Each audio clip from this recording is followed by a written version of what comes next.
नमस्कार दोस्तों, आप देख रहे हैं आपका अपना YouTube channel government employ news. कल यानी कि 1 अप्रैल 2026 से देश में लागू हो जाएंगे ये नए नियम। सरकारी कर्मचारियों और पेंशन भोगियों के लिए जानना है बेहद ज़रूरी। दोस्तों, 1 अप्रैल 2026 से देश में श्रम व्यवस्था एक बड़े बदलाव के दौर में प्रवेश करने जा रही है। केंद्र सरकार 4 नए लेबर कोड लागू करने जा रही है, जिनका सीधा असर कर्मचारियों की सैलरी, काम के घंटे, सामाजिक सुरक्षा और कंपनियों के कामकाज के तरीके पर पड़ेगा। इन सुधारों का उद्देश्य पुरानी जटिल व्यवस्था को सरल बनाना, कर्मचारियों के हितों को मजबूत करना और पूरे देश में एक समान नियम लागू करना है। जो बदलाव होने जा रहे हैं वो कौन कौन से, ये भी यहाँ पर जान लेते हैं। तो पहला बड़ा बदलाव, वेतन की नई परिभाषा।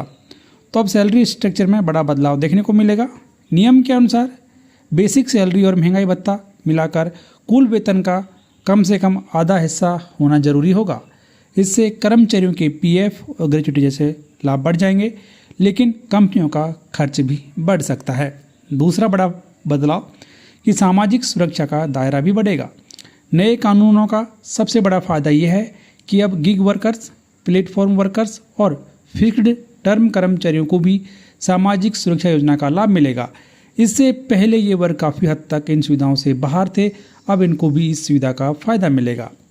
तीसरा बड़ा बदलाव कि वर्क फोर्स मैनेजमेंट में लचीलापन आएगा। नई व्यवस्था के तहत 300 तक कर्मचारियों वाली कंपनियां छंटनी या बंद करने जैसे फैसले आसानी से ले सकेंगी। इससे कंपनियों को अपने काम के हिसाब से कर्मचारियों का प्रबंधन करने में सुविधा होगी।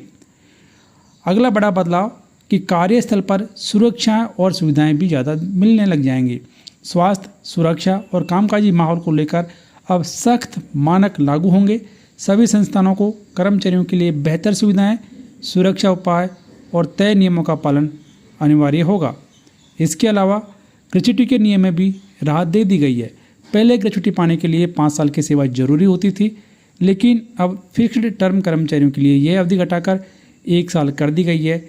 इससे कर्मचारियों को जल्द ही लाभ मिल सकेगा। इसके अलावा एचआर सिस्टम में भी पारदर्शिता ला दी गई है। अब नियुक्ति पत्र देना अनिवार्य होगा और सभी एचआर दस्तावेज एक तय प्रारूप में रखने होंगे। इससे कर्मचारियों को अपने अधिकारों की स्पष्ट जानकारी मिलेगी और विवाद की स्थिति में पारदर्शिता बनी रहेगी। वहीं पर महिलाओं को भी अब उचित सुरक्षा और सुविधाओं के साथ नाइट शिफ्ट में काम करने की अनुमति मिलेगी। इससे कार्यस्थल पर महिलाओं की भागीदारी बढ़ेगी और उन्हें अधिक अवसर मिलेंगे। वहीं पर डिजिटल सिस्टम को भी बढ़ावा दिया गया है। अब नए श्रम कानूनों का पालन डिजिटल प्लेटफॉर्म के माध्यम से किया जाएगा। ऑनलाइन रजिस्टर, निरीक्षण और रिकॉर्ड की व्यवस्था से पारदर्शिता बढ़ेगी और भ्रष्टाचार में कमी आएगी। तो ये कुछ ऐसे बड़े बदलाव हैं जो कि कल 1 अप्रैल 2026 से पूरे देश में लागू हो जाएंगे, जिनका की असर एक बड़े वर्ग पर पड़ने वाला है। दोस्तों, सरकार के द्वारा उठाए गए इस महत्वपूर्ण कदम के बारे में आपकी क्या राय है, कमेंट बॉक्स में ज़रूर लिखें। वीडियो को लाइक और शेयर करें, जिससे हर एक ज़रूरतमंद तक ये खबर पहुंच सके।